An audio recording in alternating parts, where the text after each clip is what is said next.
In 1 Chronicles chapter 14, David's kingdom continues to grow stronger as God establishes him as king over all Israel. Following the events surrounding the Ark of the Covenant, the focus now shifts to David's expanding influence, his family in Jerusalem, and two important victories over the Philistines that demonstrate the value of seeking God's guidance. The chapter begins with a sign that David's reign is being recognized beyond Israel's borders. Hiram, king of Tyre, sends messengers to David, along with cedar logs, stonemasons, and carpenters, to build a palace for him in Jerusalem. This alliance with Tyre is significant because it shows that neighboring nations now recognize David as a legitimate and powerful ruler. As David settles into Jerusalem, he realizes that the Lord has firmly established him as king over Israel and has exalted his kingdom for the sake of God's people. The chapter then briefly mentions David's growing family. After moving to Jerusalem, David takes more wives and fathers additional sons and daughters. Among the sons born to him in Jerusalem are Shammua, Shobab, Nathan, Solomon, and several others.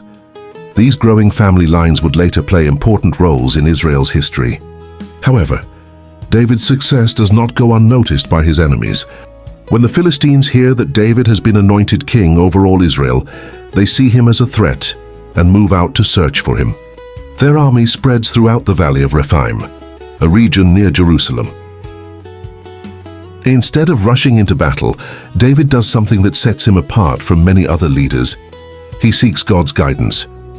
David asks the Lord whether he should attack the Philistines. God answers clearly, telling him to go because he will deliver the enemy into his hands. With confidence in God's direction, David leads his forces into battle and defeats the Philistines at Baal-perazim. After the victory, David declares that God has broken through his enemies like a flood breaking through a barrier. The place becomes known as Baal-perazim, meaning Lord of Breakthroughs.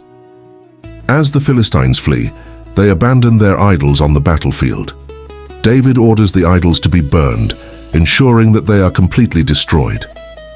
Yet the conflict is not over. Sometime later, the Philistines return and once again spread out across the valley of Rephaim.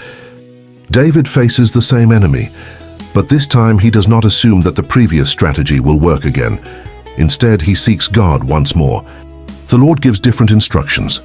Rather than launching a direct attack, David is told to circle around behind the Philistines and wait near the balsam trees. When he hears the sound of marching in the treetops, he is to move forward because God will have gone ahead of him.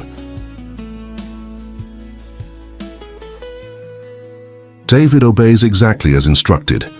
At the appointed moment, he attacks and defeats the Philistines from Gibeon all the way to Gezer.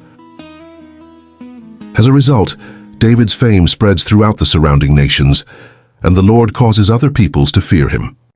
This chapter marks an important turning point in David's reign. While his kingdom grows in strength, the true source of his success is not military power, wealth, or alliances. This chapter marks an important turning point in David's reign. While his kingdom grows in strength, the true source of his success is not military power, wealth, or alliances. David repeatedly seeks God's direction, and God gives him victory. The key message of this chapter is that success comes from depending on God, rather than relying solely on experience or human wisdom. Even when facing the same challenge twice, David seeks fresh guidance from the Lord and receives exactly what he needs.